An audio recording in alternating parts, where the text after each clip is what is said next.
Si vous êtes guidé par le Saint-Esprit, vous allez devoir apprendre à dire non à certaines choses auxquelles vous dites peut-être oui en ce moment, bien que votre cœur n'est vraiment pas en accord avec vous. Bienvenue à La Vie dans la Parole avec Joyce Meyer. La Vie dans la Parole est un ministère d'entraide basé sur un enseignement solide et pratique pour une application de la parole de Dieu. Votre réponse est dans la parole de Dieu. Et laissez-moi vous dire, le Seigneur est capable de vous guérir là où vous souffrez. La Vie dans la Parole est un ministère international qui atteint le monde par le cœur de Dieu. Et voici aujourd'hui pour vous l'occasion d'expérimenter la vie dans la parole avec Joyce Meyer.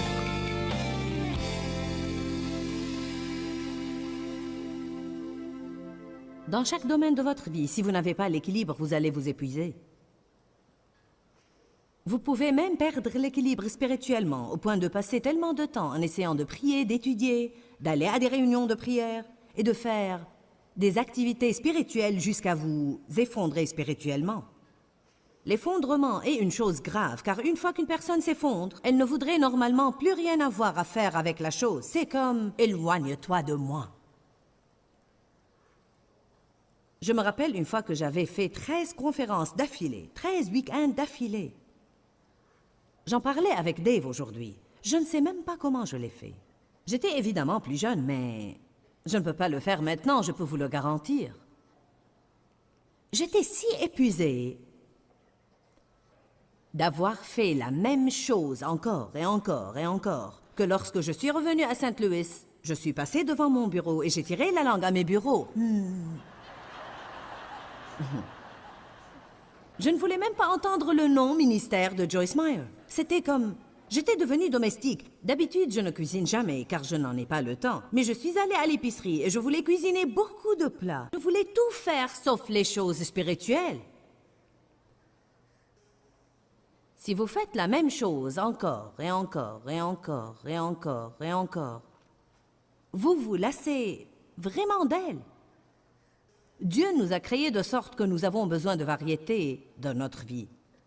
Je veux dire, pour l'amour de Dieu, au moins, si vous allez au même travail depuis 30 ans et vous y allez sur la même route, au moins trouvez une nouvelle route et empruntez-la de temps en temps pour y aller. Faites n'importe quoi pour apporter une petite étincelle dans votre vie pour que vous ne soyez pas en train de faire la même chose encore et encore. En fait, ceci est l'enseignement final dans une série intitulée « Équilibrer les extrêmes de la vie ». Parce que je crois que Satan essaye toujours de pousser les gens à aller aux extrêmes. S'il ne peut pas vous mettre dans un fossé d'un côté, il va essayer de le faire de l'autre côté. Il y a même plusieurs enseignements qui sont une vérité. Mais ils sont enseignés d'une manière si extrémiste que cette chose que Dieu veut vous transmettre en tant que vérité devient une tromperie en elle-même, car elle est enseignée d'une manière si extrémiste qu'elle n'est plus la vérité. Comme je l'ai dit ce matin, vous pouvez trouver un livre sur n'importe quoi, et vous pouvez étudier la Bible, et vous pouvez choisir certaines écritures et leur faire dire presque tout ce que vous voulez. C'est une chose dangereuse à faire. Vous ne pouvez pas simplement choisir, vous devez prendre le tout. Vous devez interpréter les Écritures à la lumière des Écritures. Ce que je veux dire par là est... Vous ne pouvez pas simplement prendre une écriture. Par exemple, tout le monde aime citer Philippiens 4,19. « Mon Dieu pourvoira à tous vos besoins selon sa richesse avec gloire en Jésus-Christ. » Mais vous devez commencer par le verset 15, parce qu'il s'adressait aux personnes qui étaient ses partenaires et des personnes qui faisaient des dons au royaume. Il dit « Maintenant, parce que vous avez fait ça, je sais que mon Dieu pourvoira à tous vos besoins selon sa richesse avec gloire en Jésus-Christ. » Donc, si vous choisissez une écriture et vous la donnez aux gens sans leur donner ce qui reste, ils peuvent alors perdre l'équilibre. Je crois que le déséquilibre est une chose très dangereuse. Et je pense que nous avons des tas de gens en déséquilibre. Il y a beaucoup de gens dans le monde en déséquilibre. Et il y a beaucoup de gens dans l'Église en déséquilibre. Il y a même des gens qui sont en déséquilibre dans le service de l'Église. Ils vivent dans l'Église et ne s'occupent pas de leur famille. Il y a beaucoup de gens dans le ministère qui succombent au péché parce qu'ils perdent l'équilibre. Il y a des gens qui travaillent si dur pour Dieu qu'ils n'ont jamais un moment à passer avec Dieu. Nous avons besoin d'équilibre dans notre vie. Dans cette série, j'ai enseigné beaucoup de choses sur l'équilibre, sur beaucoup de plans différents. C'est un enseignement que j'ai voulu, en fait, ajouter à cette série et la conclure. Fatigué, épuisé et surmené. 1 Pierre 5,8. Soyez équilibrés, car votre adversaire, le diable, rôde comme un lion rugissant, cherchant qui il dévorera. Cette écriture me dit que si je perds l'équilibre, j'ouvre alors une porte à Satan pour entrer et me dévorer. Il ne peut pas dévorer qui il veut, mais il peut dévorer quelqu'un qui a perdu l'équilibre. Si vous pensez à une balance, je veux dire, une de ces balances qui sont vraiment démodées. Si vous mettez juste un peu plus sur un côté, elle s'incline de ce côté. Et si vous mettez un peu plus sur l'autre côté, elle s'incline de l'autre côté. Je crois vraiment que nos vies sont un peu comme ça. Pour garder les choses équilibrées, vous devez plutôt les manier. Vous devez savoir quand vous n'êtes plus en équilibre. Vous devez savoir si vous dépensez trop d'argent. Vous devez savoir si vous passez trop de temps à vous divertir. Vous devez savoir si vous travaillez trop dur et vous ne vous reposez pas assez. Vous devez savoir si votre régime n'est pas équilibré et que vous mangez mal tout le temps ou si vous buvez trop de café. Vous commencez à vous sentir mal parce que vous ne dormez pas assez. Vous devez absolument garder celui qui va être en bonne santé et être stable émotionnellement et solide spirituellement doit garder toujours son équilibre. Peut-être que ce n'est pas le genre de message que vous entendez normalement. Ce n'est peut-être pas considéré un message d'église que de dire aux gens de se reposer. Mais je crois que les gens dans notre société sont tellement stressés que ça les tue. C'est en partie parce que nous sommes une société qui est poussée à faire, aller, avoir, faire. Nous ne sommes pas censés être poussés, nous sommes censés être guidés par le Saint-Esprit. Si vous êtes guidé par le Saint-Esprit, vous allez devoir apprendre à dire non à certaines choses auxquelles vous dites peut-être oui en ce moment, bien que votre cœur n'est vraiment pas en accord avec vous. Être guidé par l'Esprit signifie vous suivez votre cœur, vous ne faites pas ce que les gens veulent que vous fassiez. Vous ne vivez pas sous la pression des demandes et des attentes, les vous devez et les vous feriez mieux de... Je suis si fatiguée que je n'ai pas envie de bouger. Ce que je souhaite le moins, c'est d'aller là-bas, mais je dois le faire. Il n'y a pas de vie dans ce genre de choses. Les choses qui n'ont pas l'onction de Dieu sur elles pour nous épuisent. Elles ne nous stimulent pas, elles nous épuisent, elles volent de nous, elles n'ajoutent pas à nous. Si vous voulez être sain d'esprit, vous allez devoir régulièrement tailler votre vie. Tout comme une plante ne va pas rester saine et pousser dans la bonne direction si elle n'est pas régulièrement taillée. Et tailler veut dire couper des choses qui ne doivent pas être là. Couper des choses qui entravent la croissance ou qui déforment la beauté. Dieu veut que nous ayons une belle vie. Nous faisons nous-mêmes nos programmes et nous allons partout murmurer et nous plaindre tout le temps que nous sommes tellement occupés et stressés. Mais la vérité, c'est que nous faisons ce que nous voulons faire. Eh bien, vous avez aimé ça, n'est-ce pas? Parfois, nous préférons nous plaindre plutôt que de changer. J'ai dit parfois, nous préférons nous plaindre plutôt que de changer. Je vais le dire encore une fois. Parfois, nous préférons nous plaindre plutôt que de changer. C'est comme si nous montions dans le manège et nous ne savons pas où descendre. C'est comme une roue qui va à grande vitesse et nous craignons que si nous essayons d'en descendre, nous allons tomber et nous faire du mal. C'est comme si nous ne savions pas à quoi renoncer. Nous ne voulons pas dire à nos enfants qu'ils ne peuvent pas participer aux activités, donc nous allons passer notre semaine à les conduire partout. Je m'excuse, je sais que je viens d'une autre génération, mais quand j'étais jeune... Je veux dire, tout d'abord, les choses étaient en réalité très différentes à l'époque. Les enfants allaient à pied à l'école et les activités étaient après les cours et ils rentraient à pied chez eux. Alors si vous vouliez rester à l'école pour jouer à la balle ou faire ceci ou faire cela, ce n'était pas un fardeau pour toute la famille. Mais aujourd'hui, pour faire plaisir aux enfants, tous les adultes doivent se donner et n'avoir plus de vie.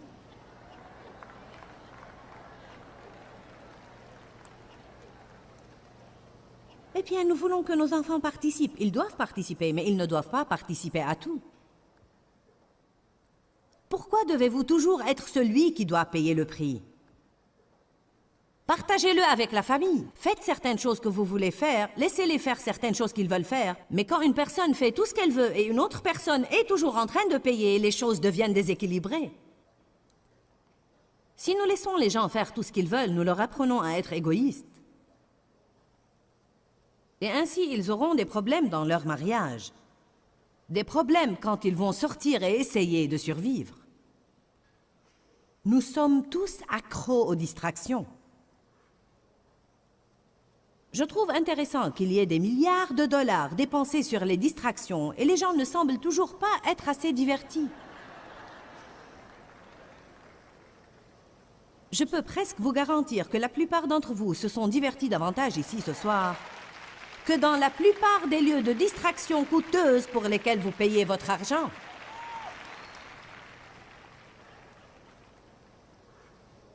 Qui pense qu'il avait besoin de ça?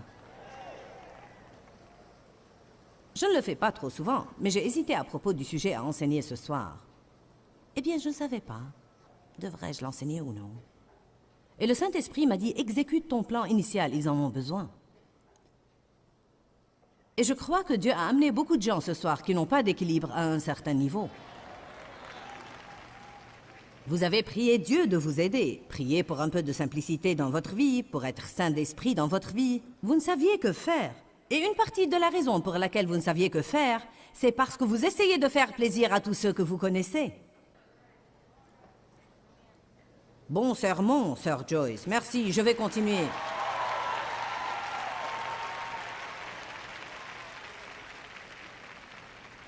Il est impossible de faire plaisir à tout le monde.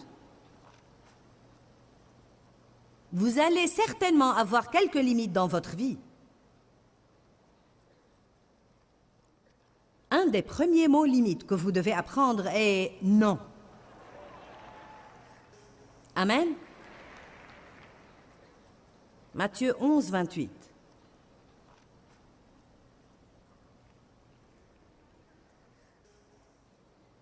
Je crois que Dieu va exiger de certains d'entre vous de faire quelques changements. Vous vouliez savoir comment vous pouvez atténuer le stress qui existe dans votre vie. Et je peux vous le dire, ça ne va pas simplement venir à travers la prière sans que vous ne fassiez quelques changements. Nous pouvons apprendre à avoir une différente approche aux choses et nous calmer en nous occupant des choses. Nous pouvons faire tout ce que nous pouvons faire pour essayer de garder la paix. Mais la vérité, c'est que si vous faites trop de choses, vous allez être stressé.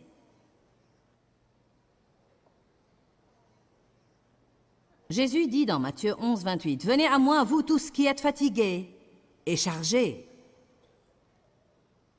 Il aurait pu dire, « Venez à moi, vous qui êtes fatigués, épuisés et surmenés. » Et je vous donnerai du repos. Je soulagerai et déchargerai et donnerai du repos à vos âmes.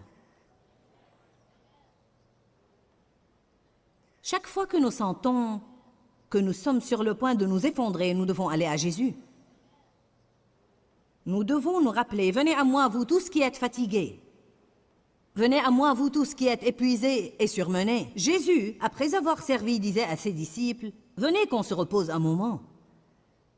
Ou après avoir servi pour un certain temps, c'était intéressant, il n'a pas laissé les foules le contrôler. Il les servait, mais quand il était fatigué, il allait dans une montagne quelque part et il disparaissait, priait un moment puis revenait. Je me demande ce que les gens feraient aujourd'hui. Vous savez, une des raisons pour lesquelles il m'est impossible de rester là après une réunion et d'essayer de saluer les gens, c'est que si je commence, je ne sais alors pas comment m'arrêter sans blesser beaucoup de gens. Car les gens ne comprennent pas qu'il y a un seul ministre et des milliers de personnes. Chaque personne veut avoir ce qu'elle veut, et c'est malheureux à dire, mais parfois, peu importe ce que nous faisons aux autres, tant que nous allons prendre ce que nous voulons. Il m'a été difficile de renoncer à être avec les gens, car j'aurais aimé imposer les mains sur vous. Je veux toucher les gens. Je veux étreindre les gens et embrasser certains. Non, je rigole.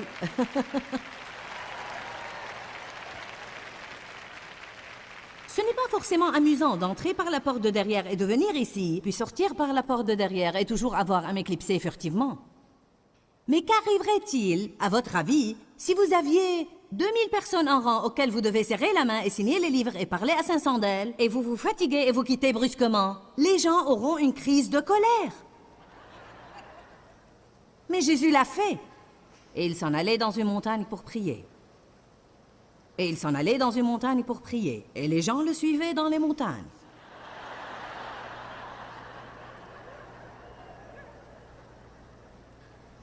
Allez maintenant. Vous devez vous éloigner avant de vous éloigner. Vous ne l'avez pas saisi, n'est-ce pas? Vous devez vous éloigner de tout avant de vous en éloigner physiquement, mentalement, émotionnellement ou de n'importe quelle façon. Savez-vous pourquoi les gens sont si tendus aujourd'hui, sont si nerveux, sont tout le temps à la limite? Avez-vous remarqué combien tout le monde est à la limite? Vous feriez mieux de ne pas franchir la ligne dans le trafic. Car maintenant, nous avons la rage de la rue. Les gens ne se contentent plus de klaxonner, ils risquent de tirer sur vous. C'est très dangereux là-bas. Pourquoi on est comme ça? Parce que nous sommes... Je ne peux plus supporter.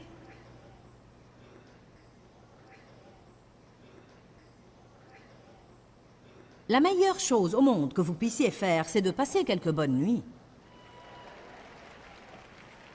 Vous serez plus doux si vous dormez mieux.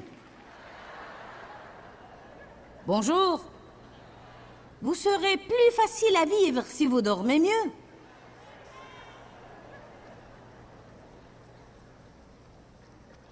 Je murmurais à propos de mon programme une fois et Dieu m'a dit, Joyce, toi tu fais la chose.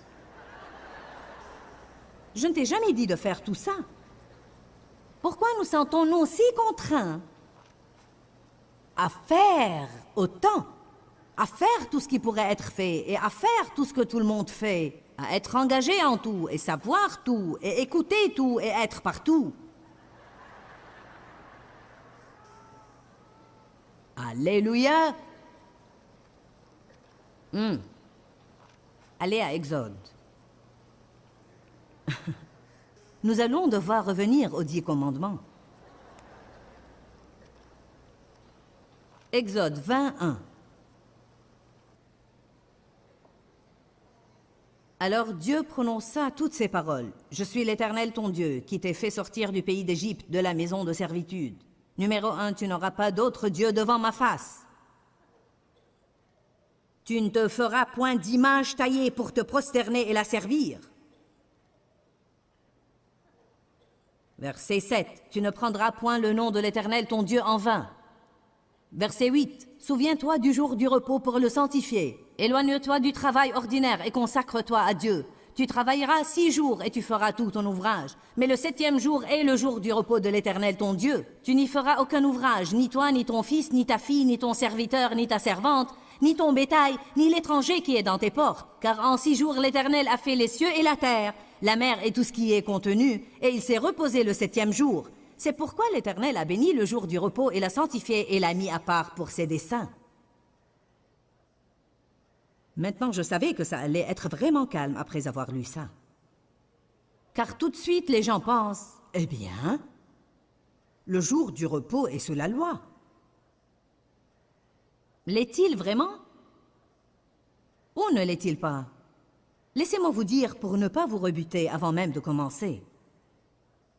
Non, je ne pense pas que nous devons vivre sous la loi. Je ne crois pas que nous devons ne rien faire. De 6 heures du soir le samedi à 6 heures du soir le dimanche. Mais je crois qu'il y a un principe là. Et si nous persistons à l'ignorer, nous tomberons malades. Nous n'ignorons pas les autres commandements. Nous ne pensons pas que l'adultère est permis. Nous ne disons pas « Tu ne commettras point d'adultère, c'était sous la loi ». Nous ne disons pas « Tuer quelqu'un n'est plus un problème, car c'était sous la loi ». Non, car Dieu écrit sa loi dans nos cœurs. Et nous ne faisons pas ces choses, car nous ne voulons pas faire ces choses. Vous ne devriez pas travailler tout le temps non plus. Mais vous le faites. Et en le faisant, vous brisez un des commandements de Dieu. Vous brisez la loi du repos. Chaque fois que nous brisons des lois spirituelles ou des lois naturelles, nous allons en payer le prix.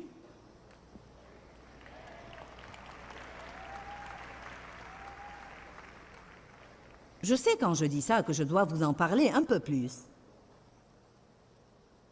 Car certains pensent qu'il n'y a pas moyen que je prenne un jour de congé par semaine. Si, vous le pouvez si vous réorganisez un peu votre vie. Je ne veux pas faire ça, alors restez épuisé, fatigué et usé. Râler, ronchonner, rester difficile à vivre, ayez-en ras-le-bol et restez épuisé.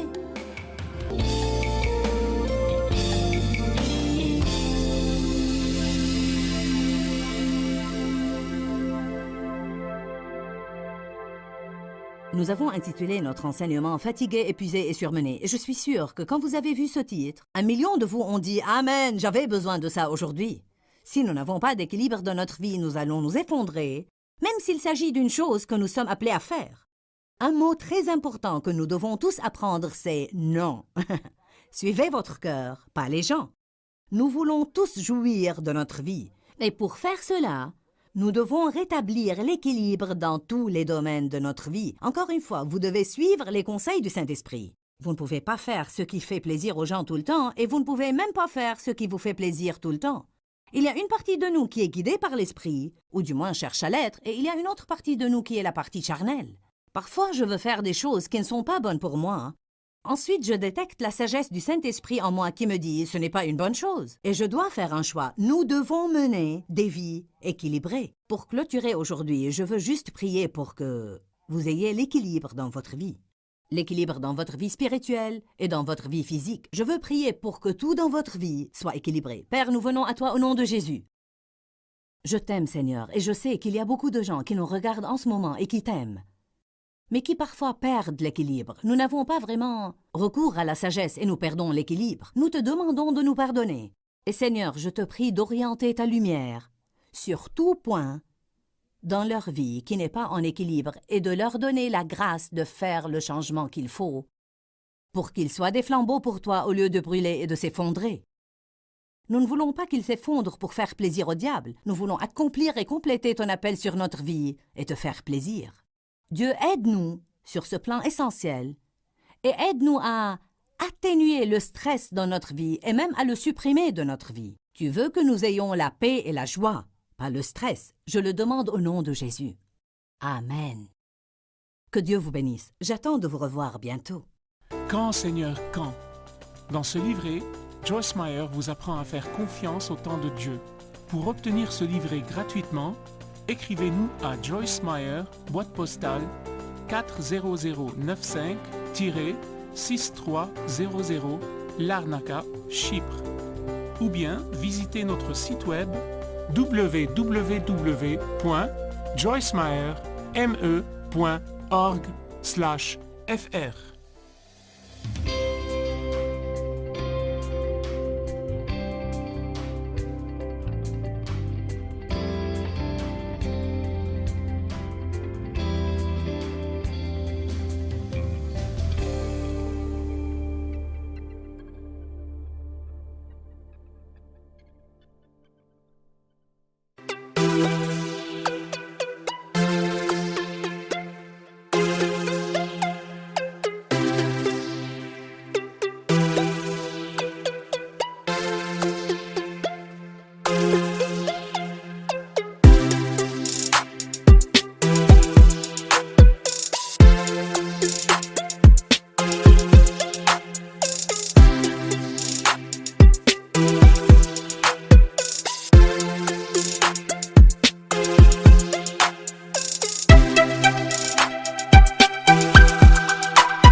tôi xa quê bao năm tháng qua, nhưng trong trái tim không bao giờ xa lời mẹ ru con hiu hiu chưa hè mùa lụt nước lũ bắt